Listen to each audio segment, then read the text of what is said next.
Tonight on Property Ladder, it's all about location, as we look at two completely different properties with two very big problems. A houseboat without a home that's risen from the depths. Do you know what's happened to this barge? It's sunk and something's landed on the top of it. Because, I mean, that is serious aggro, that is. Yeah. And a bottom-heavy house in an up-and-coming area that could be sunk by its layout. You should seriously think again as to whether you should put the kitchen upstairs. Something you've got to remember, when you become a developer, you've got to have vision.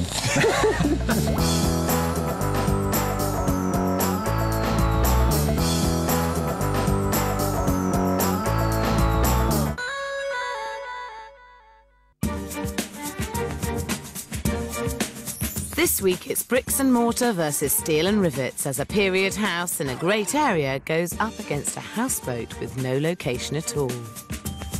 The properties could not be more different, but there's one thing that ties them both together. It's their locations that will make or break these developments. One of the greatest tricks you can play in this game is to buy a development in an area that's about to rapidly rise in value. If you can do this in today's nationwide explosive market, you should be onto a real winner. Accountant Darryl Broughton and IT consultant Peter Hopkins certainly think so. They've bought into the up-and-coming London suburb of North Greenwich, earmarked for the 2012 Olympics, and an area that's about to get billions of pounds worth of investment. Family homes round here have gone up by 18% in the last year alone, more than 10% above the national average. But while the area is great, the property itself will be very hard to get right. It's an awkward three-storey Victorian house with a dingy lower ground floor that will be hugely difficult to make appealing. But they're so confident about making money, Darryl has halved his hours as an accountant, so he's got more time to manage this project. I wouldn't say I was scared. I'm probably quite excited about doing it, I think. Yeah. We're actually going into property developing. 25 miles away on the River Medway near Strood in Kent, metalworker Vernon Francis and his wife Sue have pulled off the remarkable feat of buying a property with no location at all. They're gambling their life savings on this huge motorless barge with plans to make a 3-bedroom floating home. But over 90% of houseboats are sold with moorings, and Sue and Vernon haven't got one. This is going to be a major problem. I've always liked boats. I have to confess I don't know a huge amount about boats. Right. Did you get anyone who does know about boats to look at it before you bought it? No, I didn't. No. Do you have a plan?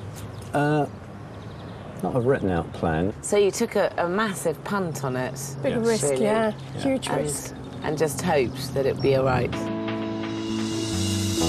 If there's one thing I'm sure of, this will not be all right. Whether you're buying a house or a boat, the golden rule remains the same. Always get a thorough survey. But Vernon and Sue didn't bother. They paid just £12,500 for this barge, and they've remortgaged their own home to raise the £40,000 they think they need for all the work. They hope to sell for £130,000, which is extremely high without a mooring, and make a £77,500 profit, which I think is rooted firmly in Fantasyland. So you're a risk taker? Yeah. The amount of different things I've done in my life in the other business. I mean, from spraying roadside cabinets, sunbeds, building chassis, building trikes, all sorts of things. And are they always successful? Not financially, no. It works very, very hard. Sometimes not thinking everything through to the finer detail. Let's have a look. Yes, come on.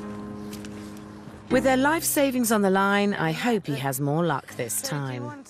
So what are you going to do up here? Cut the existing roof off and then fit a complete deck from the front right the way forward, rather like the one in the foreground there. Right. I mean, the detailing of that upper deck is quite crude, and I think that if you want to get it into a good mooring, it needs to be more refined in its detailing. Rising house prices are prompting a widespread move onto the water, and it's the upmarket moorings that are the real draw. One of these could add up to £100,000 to Sue and Vernon's sale price, but they have to be careful because classy marinas will only let in classy boats. They've got no firm plans, but what they're thinking of doing is building a hulking upper deck that stretches down the entire length of the boat. Inside, they'll build an enormous open-plan kitchen, dining, living area. The problem is there'll be no outside space, and the end result will be more floating shed than elegant houseboat. I think they need to scale back the upper deck by about 50%. There'd still be enough room for a comfortable kitchen diner, but it's a much more conventional nautical design that also frees up room for outside space. In what you've just said to me, it might be worth me considering shortening it slightly. For somebody who lives on a boat, it is a lifestyle choice, and whilst you don't need a big garden because no one is going to be playing football on it, you do need an area that they can sit outside. Definitely worth considering. And then downsizing the living quarters would certainly ease Vernon's workload. He's hoping to do the whole job on his own in just 3 months, but it looks like it would take him that long just to do the lower deck. Gosh, it really is just an empty hull, isn't it? Absolutely. It does look quite rusty. Is this watertight? It is, yes. It is? Yeah. OK. In fact, with no survey, Vernon can't be sure. There's a dry dock inspection booked in for next week. I only hope they're not in for a nasty surprise. Seaworthiness aside, down here they're wanting to squeeze in the kind of layout you'd expect to see in a family home, with 3 bedrooms, 2 bathrooms and a utility room. But a houseboat is much more likely to be bought by a couple wanting fewer and larger rooms. 2 spacious double bedrooms, the large bathroom, as well as a cosy lounge, will be a far more comfortable and saleable layout. You have got a point with the 2 luxurious bedrooms rather than 3, but I was feeling it might be better to go for 3 and hedge my bets. I think because it's a boat, you'd be better off having 2 really good-sized bedrooms with plenty of wardrobes, and so it's a really lovely place for a couple to live, because most of your market will be people without children, so you probably want to try and appeal to them more, I'd have thought. It would be worth Sue and Vernon taking another look at their plans, and crucially getting those plans down on paper, because with no idea what the houseboat will look like, no decent marina will give them the time of day. Pretty valueless, a houseboat with no engine, with no mooring. What do you do with it? So without the mooring, you're really stuffed. Yeah, I see what you're saying. What I'm not sure Sue and Vernon realise is that good moorings are like gold dust. If I was them, I wouldn't spend a penny more on this development before finding a home for their houseboat.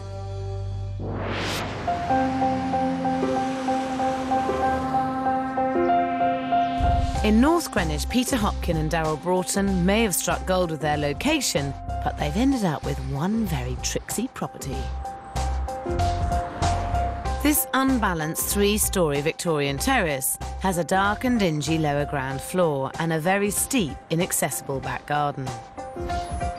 What's more, Peter and Darryl have hardly got off to a flying start. Planning delays mean they've owned the property for 11 months already. How much does that cost you?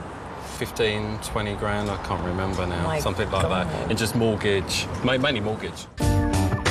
Peter and Darryl bought the house for £280,000. Their £80,000 budget is very low, with hefty mortgage payments making it tighter by the minute.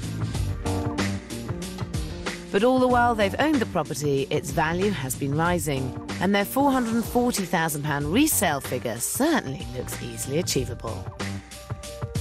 Even so, their diminished budget means they could struggle to make their estimated £80,000 profit.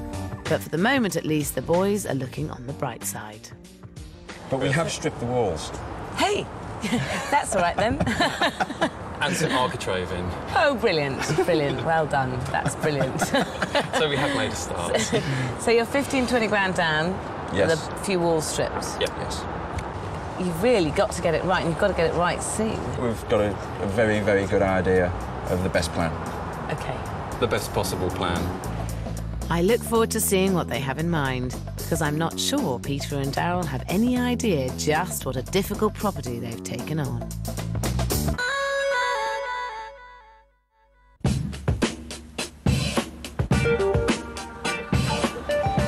Daryl Broughton and Peter Hopkin are banking on their North Greenwich development to make them a tidy £80,000 profit. They've nailed the location, but the property is little more than a shell and will take a lot of brains to put right. That's because when a third of your house is below ground level, making it appealing is a real head-scratcher. It's actually quite a long way below ground level. It is so dark and it is so the light is so restricted. It's actually quite unpleasant down here. The Victorians built thousands of properties like this, but the lower ground areas were usually meant for staff, and making the downstairs work for today's lifestyle is tricky. The top half of this 3-bedroom, 3-storey house, though, is less problematic. Here they plan to convert the loft into a master suite, which will score well with the family market. The floor below has 2 bedrooms. They want to add an ensuite, and I agree this will also add value. But it's downstairs that poses the real conundrum. On the ground floor, there's a large living area and a tiny kitchen. And on the gloomy lower ground floor, there are 2 bedrooms and a bathroom. Peter and Daryl want to make this dark area the heart of the home by knocking through to create an open-plan kitchen, dining, living area. Then they want to carve up the lighter floor above into an odd hodgepodge of living room, bedroom and bathroom. I think there might be a better solution. I have actually got a completely new plan for your whole development, which is very, very radical and very different to what you'd thought you were going to do. But the best place to describe it is outside in the garden, so come with me and I'll show you. Great. There's always a compromise to be made with this type of property, but I don't believe it should be the main living area. I would simply refurbish the lower ground floor to create a playroom at the front and a decent-sized bedroom and bathroom at the rear. Then I'd shift the centre of this home to the much brighter ground floor, maintaining the large open-plan reception room and making a much bigger kitchen diner by bringing it out into the garden. A wraparound walkway would tie all the areas together in a solution that is both functional and stylish. Peter and Daryl would have to reapply for planning permission, but that shouldn't put them off doing what's right for the development. What do you think? That's a big change. Interesting. It's only the bridge that you'd need to get planning permission for. You could still get on with the loft extension. Yeah. And you could still get on with refurbishing the whole house. Yes, true. I love the idea. However, it's just too far down the line. We just want to get on and get shot of this place. We have to listen to Sarah. I know we listen to Sarah. Will you sleep on it? Yes. And then dismiss it? And then dismiss it. Hopefully I can find a way of making the boys change their minds. I think it would be a crying shame to see them throwing away a first-rate location on a second-rate layout.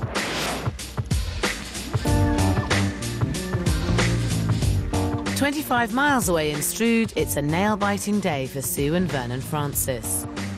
They bought this rust bucket without a survey. And today, Vernon finds out the worst. Do you know what I think's happened to this barge? It don't really matter structure, but I reckon that it's sunk and something's landed on the top of it. Because, I mean, it does seem like an awful lot of work, doesn't it? Yeah. A third of the hull will have to be replated. It's a bit like re-roofing part of your house, and this doesn't come cheap. For Paul Rutherford, the boatyard owner, it's an open and shut case. Do you know what? I mean, you know, don't take it the wrong way or nothing, but I mean, if I was you, I would seriously consider cutting your losses, flogging it, and getting something that ain't got all those because I mean that is serious aggro. That is. Yeah.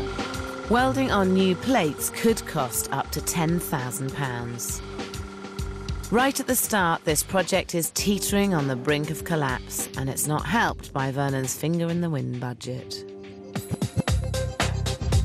The £20,000 they've allocated for labour and materials is woefully small.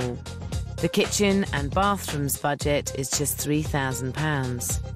And on furnishing and decoration, he's allowed £5,000. For professional fees and costs, there's £6,000. And a contingency of £6,000 that's already looking like history.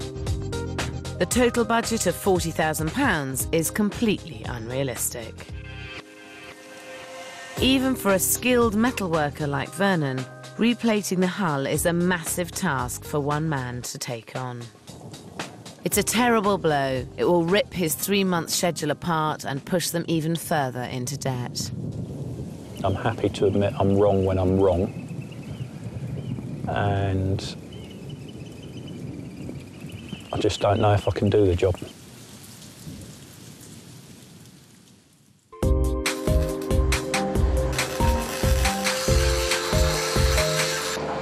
Two days later, Vernon rallies himself to the task. No backing down. Let's show these river boys how to do a boat. It's a courageous move, but it's also a dangerous distraction from a much more urgent problem with the development. The houseboat still has no mooring and little value.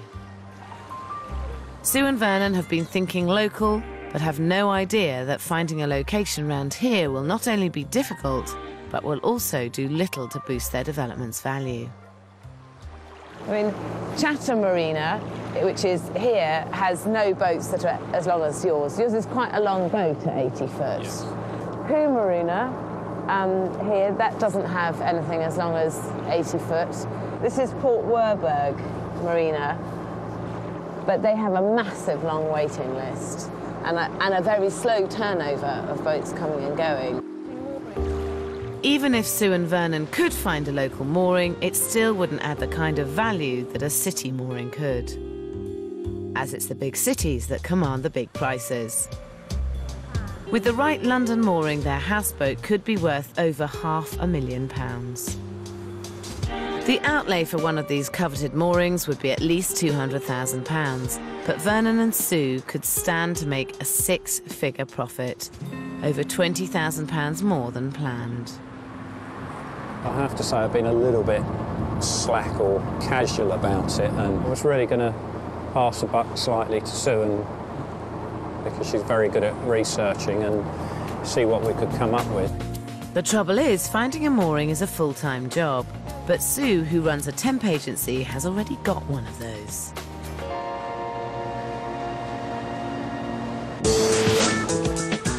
In Greenwich, it's week 1 of Peter Hopkin and Darryl Broughton's build. They're about to start knocking through the dark and dingy basement into this property's main living space. But I'm determined to have one last go at changing their minds. I really think you should seriously think again as to whether you should put the kitchen upstairs, because it is very dark down here. From upstairs you can see the garden, it's light, it's bright, and down here would make 2 really good bedrooms. I mean, it doesn't matter if bedrooms are a little bit darker. Once it's all light, white walls, cream walls, it's going to be a lot brighter. Something you've got to remember, when you become a developer, you've got to have vision. Really? I really admire their spirit, but developing is a business, and the concept I want them to apply to their development is that of upside-down living. It's not unusual for creative developers to put the living areas upstairs if that's where the best light and the best views are. It might feel topsy-turvy to put the bedrooms in the lower ground floors of a property, but sometimes it actually makes perfect sense. They're cooler, quieter, and more private. If that means flipping the layout of the house, then don't be afraid to break from convention. As it stands, it's also a huge hike up 3 flights of stairs from the kitchen to the master bedroom. Hardly ideal when it comes to making your early morning cup of tea. The kitchen is staying in the basement. Is it? Yeah, it's not moving. Definitely? Yeah, staying there. The plans have been made, drawn, designed. It's ready to go. Right, so battle lost and over. Absolutely. Peter and Daryl are sticking to their guns and get straight to work knocking through their brand new subterranean living area.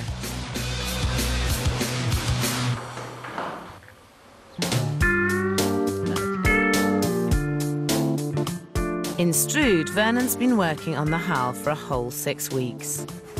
This huge task is taking up every moment of his time, and he still hasn't got around to drawing up a design for the houseboat. It's causing Sue big problems. Sue's trying to find a mooring, but with little idea what the boat will look like, no mariner will even talk to her. I know that you're pushed for time. I know you've got ideas, but we need to get those onto paper. If I stop and do those, then I'm not getting the hull done. Next thing, we'll be working against the weather and we'll be further behind than we are now. How long will the hull take you? 1 to 2 weeks-ish. Vernon doesn't want to work on the design until he's finished the hull. Unfortunately, though, he doesn't seem to have much idea of how long that will actually take. So how much has this held up the schedule? I don't really work it out exactly, but quite a few weeks, really. So do you have a schedule? I've half given up with it now. I think you have to have a schedule, and you have to... I mean, you've got to have an idea of how much you're planning on spending, how long it's planning on taking, because otherwise it's likely to evolve into no profit. No, it's not going to do that. Isn't it? No. The success of Sue and Vernon's new venture is looking decidedly shaky.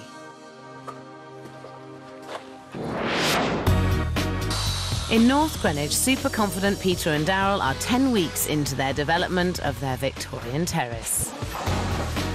The basement has been completely opened up and upstairs has already been replumbed, rewired and replastered. But even though Daryl took a part-time job so he could project manage, he's not on site as often as would be ideal, and that, in my experience, can lead to problems. So this RSJ here is basically going to sit the width of the floor here, which is going to support the loft conversion. Yeah, and it's not in. So why has all this work been done then? Why have they plastered? Why have they... Well, I don't know. Why haven't they picked this up? The supporting steel that should have gone in hasn't. Really, this should have been spotted much earlier. Now Peter has to try to sort it out with the main contractor. So what concerns me is why this wasn't put in prior to, you know, having all this done. It was our mistake, but, I mean, they done straight away the straight ceiling in this room when you ask them, so that's why it's happened. They can't agree a solution with the builders, and Peter's starting to lose his perspective on this development. It's at the point where we're actually thinking, well, shall we bother with the loft conversion? This would be a huge mistake. I can understand that their confidence has taken a knock, but throwing in the towel is not the right option. I have been in your position where you're halfway through a job, it's all going wrong, and you just think, let's just cut our losses and run. The right thing to do is to stick with it. You have to do that loft conversion, because otherwise you really are in trouble when you come to sell that house. Yeah. There is one way they can make their lives an awful lot easier, but I'm not sure they're going to like my suggestion. I mean, the reality is, Daryl, you do have Thursdays and Fridays off, and you could be on site all day for 2 of the 5 days of the week. Mm-hmm. You're not, are you? I can't see over them all the time, literally watching over their shoulders. Clearly the project management isn't working. It's your money on the line, mm-hmm. So there's only 2 people who need to step in, and that's not me. If they want to protect their profit margin, Peter and Daryl need to start taking a much more hands-on approach to this development. That's certainly something that Vernon Francis knows all about. He's finally finished replacing the hull of his houseboat, which is a bit like re-roofing a house single-handedly. It's been a fantastic solo effort, but it's ended up taking 12 long weeks. When I took this project on, people said everything takes longer on water. I thought that was a load of nonsense. It does. And that's landed Sue and Vernon right in the soup, because just when this project should be finishing, the real work is only just about to begin.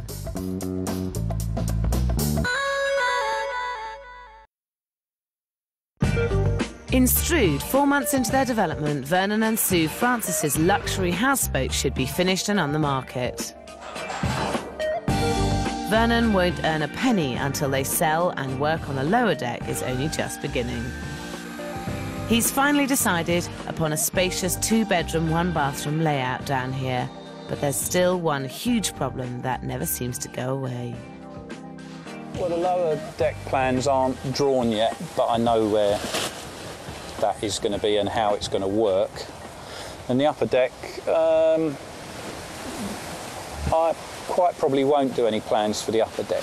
The truth is, Vernon can't do the plans because he still hasn't decided on the design. No drawings mean no mooring, and no mooring means little or no profit. I'm determined to make Vernon pin down a design once and for all. So I'm taking him to this houseboat moored near Chelsea in London. This is a prime piece of real estate. The boat is valued at £500,000, and whilst empty moorings here are practically unheard of, it's got just the kind of top-end design and specification that could get Sue and Vernon into a top-end mooring elsewhere. The right solution is a mixture between what you need inside and what it looks like outside. Now, you definitely want an outside space. I think that's really essential. Yeah. This boat, for instance, is about 2/3 covered, and then this open area at the back. And it's actually incredibly simple in its design, and it's lovely because of that. Vernon could do far worse than to copy this boat's layout inch for inch. On the lower deck, there are 2 large double bedrooms and an amazingly spacious bathroom. But it's the upper deck that really makes this houseboat quite special. Now, what do you reckon? Very impressive. It's lovely, isn't it? It is. I think in terms of the space, up here you've got your kitchen, which is a good-sized kitchen. You've got the dining area and the sitting area, and then you've got the outside space, and I think that's what you need to achieve for it to be a great houseboat. So the next job has to be that you get some drawings done of the outside of how it's going to look, so that Sue can work on getting you a mooring. Yeah. Time is marching on. Will you do some drawings? Yes, I'll do some drawings. Thanks for nagging me. No, I will. My nagging does pay off, and a week later, Sue finally has the plans she needs to start finding a mooring. But even with plans, this was never going to be easy. Hello, I'm looking for a residential mooring. Hello, can you tell me have you got any residential moorings? You don't. OK, thank you very much. OK, hello. Right, thank you very much for your help. Bye-bye. Thanks, bye-bye. It's been quite difficult trying to find a mooring. Firstly, because the boat is so long. It's an 80-foot boat, and secondly, because there aren't the residential moorings available that we thought that there would be. Only now, 5 months too late, are Sue and Vernon beginning to understand that they've risked a great deal on one very precarious development. In North Greenwich, Peter and Darryl had decided to go ahead with the loft conversion, but to keep the schedule on track, they've agreed with the builders to have the supporting steel projecting above the floor of the loft, rather than disturb the newly plastered ceiling below. It's cutting a huge corner, because now they've lost a precious 10 centimetres of head height in an area where head height is at a premium. OK, so how much head height are we actually going to get now? In theory now, 230. 230 instead of, we could have got 240. 240. They're now going to have to work even harder to make their loft feel light and spacious. So I'm taking Peter and Darryl to this house in Balham, South London, for a quick lesson in loft design. The one thing that's so successful in here is the light, and this is the most wonderful door. My only concern is that you're losing a wall to put a unit on, and there's not many walls in that loft that you can actually put a wardrobe and, say, a chest of drawers. Actually, you're better off putting the wardrobes into the eaves and using the flat walls to let the light in, because look, over here, you've got brilliant wardrobes. But there's loads and loads of storage. I think you should have built-in cupboards, especially when you've got eaves. The main reason I've brought the boys here is to show them how you can get a proper bathroom into even the tightest of spaces. I'm not sure about the bath. I think it's really awful. I think, like, really try to cram it in when actually you could have just left that as floor space. If you don't make the very best of the bathroom up on the top floor, it's just a spare guest suite, and you really want it to be able to be the master suite, because let's be honest, if you're up on the top floor, you've got to walk down nearly as far as the kitchen if you do want to have a bath. For the very first time since this development began, Peter and Darryl take my advice. And how? In a daring design move, they not only install a bathroom, they make the whole loft completely open plan. It's a bold statement that could be just right for their up-and-coming area. That loft was quite inspirational, and, you know, we really have listened to what Sarah was saying, you know, making sure that there was a decent, you know, ensuite area and there was plenty of light, and we came back with a lot of good ideas.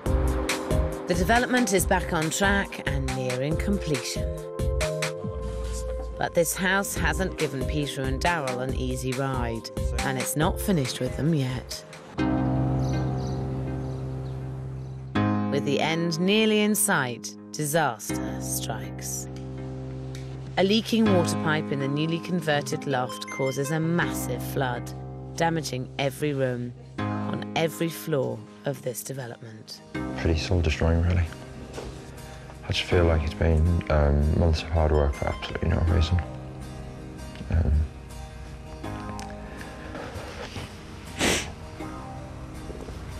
Can we stop that? It's a complete heartbreaker for the boys.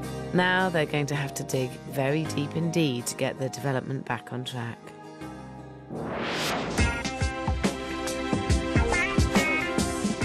In Strood, Vernon's houseboat is finally starting to make some real progress.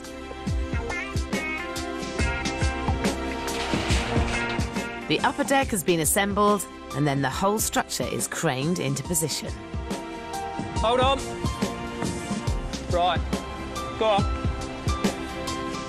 Vernon might be 6 months over schedule and £20,000 over budget, but this is still a seriously impressive solo achievement. It's just got to succeed, and I won't back down, no matter what. And the fact that so many people have said I won't be able to do it, that just makes me even more determined to do it. But without a mooring, this houseboat is a sinking ship, and Sue and Vernon still haven't found one. The stress is beginning to tell. I'm running a business. My husband's not been earning for almost a year while he's working on this project, and now I'm finding it very difficult to find the time to look, but when I have spent several hours looking, there hasn't been anything. I looked around Hertfordshire, I looked at Essex, I looked through Kent. London wasn't at the top of the agenda because I thought it was out of our reach. A prime London mooring won't be cheap, but it could reap them a decent profit and help them pay back their crippling debts. Sometimes people need a little helping hand. Though they are difficult to find, there are moorings available if you search hard enough. I've come up with this brand new marina in Wandsworth, which is just down the river from exclusive Chelsea Harbour. The great advantage with this particular mooring is that it also happens to be stuck on the end of a luxury development. This potentially is where somebody who is prepared to pay top whack for a boat is going to be prepared to live. I'm just blown away. This is fantastic. I don't think we could have got a better location than this. Thank you. This is brilliant. What is it going to cost? The developers are doing 1-year deals at the moment for £9,000, which gives you enough window to be able to market and sell your boat. I just can't believe it. I think it's a fantastic place. Yeah, I mean, you couldn't want a better location. If you sold your boat on this mooring, you would be likely to get around £100,000 profit. That'd be fantastic. A phenomenal profit. Yeah. The key with this deal is that the boat will have to look exactly right to get into the marina. Then a potential buyer will have the opportunity to purchase a long-term lease, which boosts the houseboat's value. How are you going to find the £9,000? I don't know yet. But we will. Probably. You'll find it. We'll find it, yeah. I hope they do, because now they could make a killing out of this development.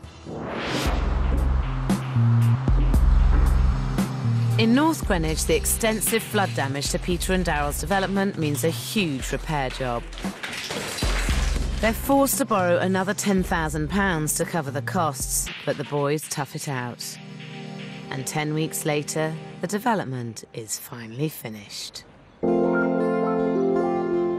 Even though it's not the layout I'd have chosen, it's still a highly polished family home.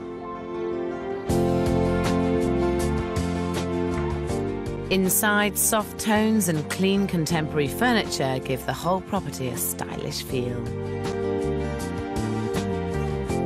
The slick finish is more evident than ever in the lower ground floor. Peter and Daryl have worked hard to brighten this new heart of the home, but there's no disguising the steep hike to the garden, and in my book, that's never going to be right for a family home. It's a sort of poor man's version of having the living space upstairs, isn't it? How dare you? Go. Poor man's. I mean, I think what you have to understand is that when you develop, you need to have vision. And you That's have vision. our phrase. That's our phrase. We are really, really pleased with the way it's turned out. Really, really pleased with it. And a lot of other people are really pleased with it. I accept we'll never see eye to eye about what they've done in the basement, but their loft conversion is a real triumph. It's got great light, great storage, and a stunning open-plan bathroom. This is fantastic up here, isn't it? Great. But it was hell to get to this point, wasn't it? Do you think that you now, in hindsight, were on site enough? I think we did as much as we possibly could within our time. But it wasn't enough, ultimately. It wasn't enough, no. But I don't think, when will it ever be enough? I think developing is a full-time job because you do need to be there all the time, especially if you're going to project manage. Tighter project management could have avoided a series of setbacks that helped push the boys' budget over by £40,000. Fortunately for them, the only thing that has been rising faster than their budget is the rocketing local market. Now, you've owned this for 18 months, and if you put it on the market now, unmodernised, you'd be able to sell it for £400,000, which means that you've made £120,000, regardless of whatever work you've done. If the boys sold for the original £440,000 they were hoping for, they'd walk away with just £40,000 profit. Just how much this property is likely to now be worth is down to the agent's valuations. It's a lovely loft conversion, lovely light, plenty of windows. If you actually had a terrace or balcony area coming up to the flat area of the garden, that would really use the space far more sensibly. Basements can be problematic as they don't get too much light, but I think they've done the best they could here. I would value this property at £550,000. I would value this house at £575,000. Now, we've had two valuations. One's come in at £550,000 and one's come in at £575,000. That's really pleasing. Now, if you sell for the lowest figure, you'd make £150,000 profit, and if you sell for the highest figure, you'd make £175,000 profit from this. That's a lot of money. That's a lot of money. It's way over whatever we dreamed to make on this place. But at the end of the day, I think we deserved it, so hats off to Peter and Daryl. Peter and Daryl chose their location well and are riding an amazing local market. In a bullish mood, they decide to ignore the agent's valuations and put the house on the market for £650,000. Within a fortnight, they receive an offer at our highest valuation of £575,000. But confident as ever, Peter and Daryl decide to hold out for a higher price. In Strood, Vernon and Sue aren't nearly as upbeat about their finances. They're struggling to raise the £9,000 for that all-important central London mooring, and they don't seem to have any control of their finances at all. To be perfectly honest, I couldn't tell you how much over I am at the moment. I don't really look.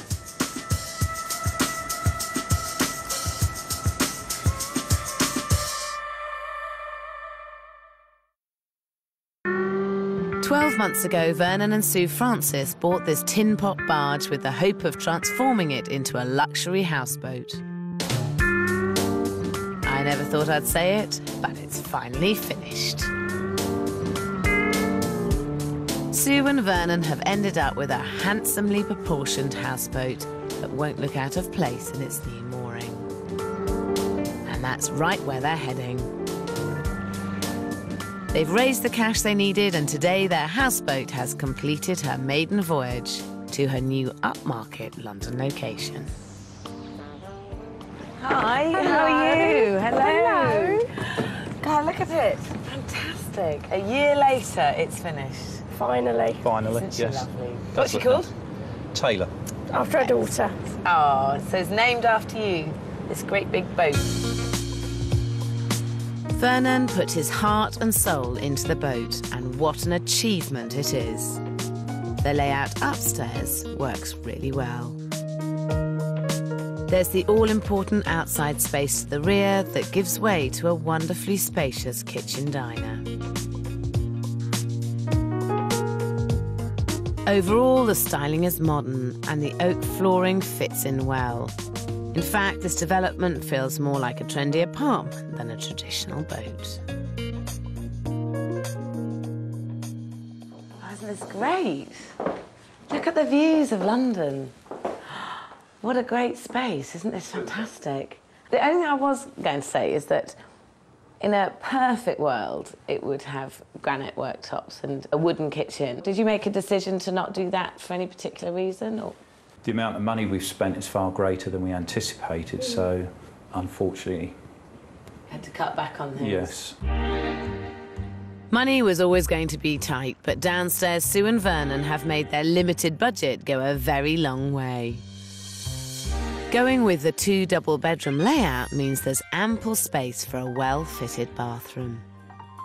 Next door, there's a huge living area that's bigger than most you'd expect to see on the shore. I'm very pleased with it. It is a big transformation. Yeah. You've done lots and lots of long hours, haven't you? 75, 85-hour weeks. God, that's... We've not seen a lot of Daddy, have we?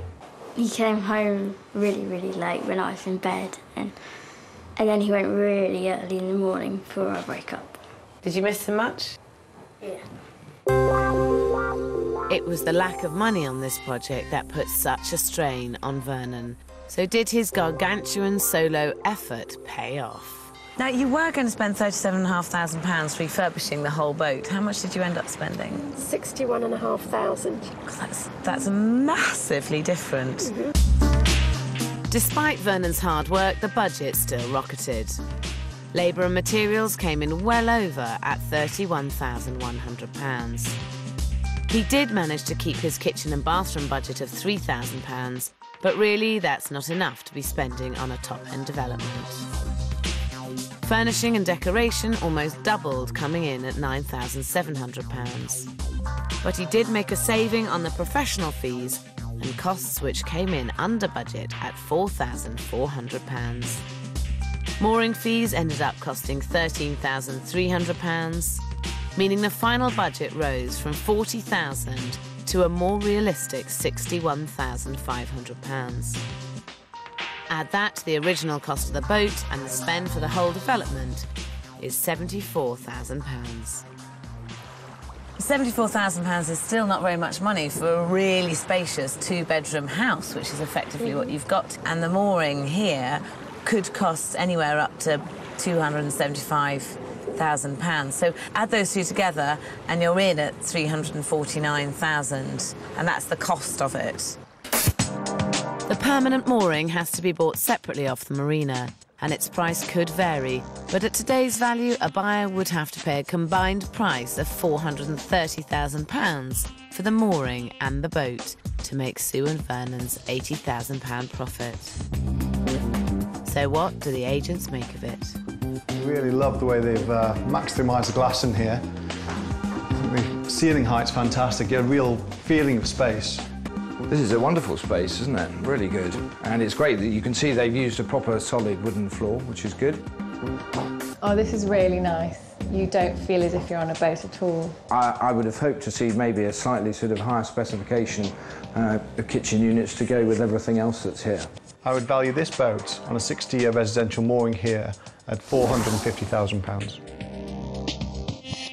I would value this boat on a mooring in this location at £460,000. We would value this houseboat at around £460,000. We have had 3 agents round to value it, and they valued it at £450, £460 and £460.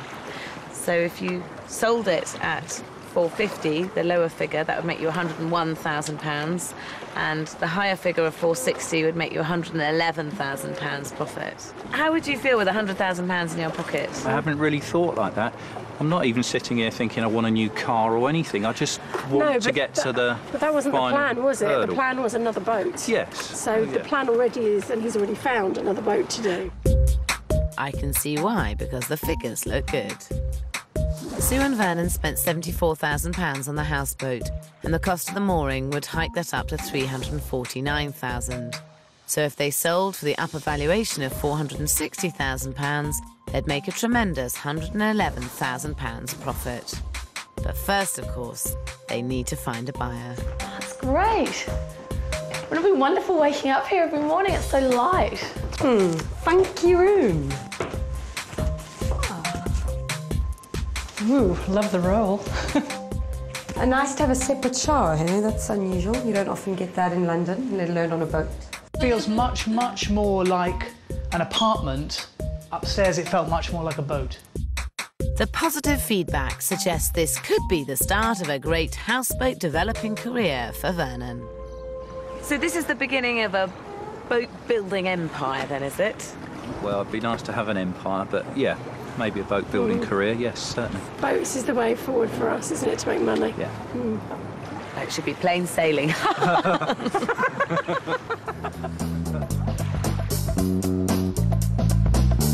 Both Sue and Vernon and Pete and Darrell in Greenwich show that a location can make or break a development. Pete and Darrell didn't get their property spot on, but they should do really well from a rocketing local market. As for Sue and Vernon, bringing their houseboat to central London should make the development an out-and-out success.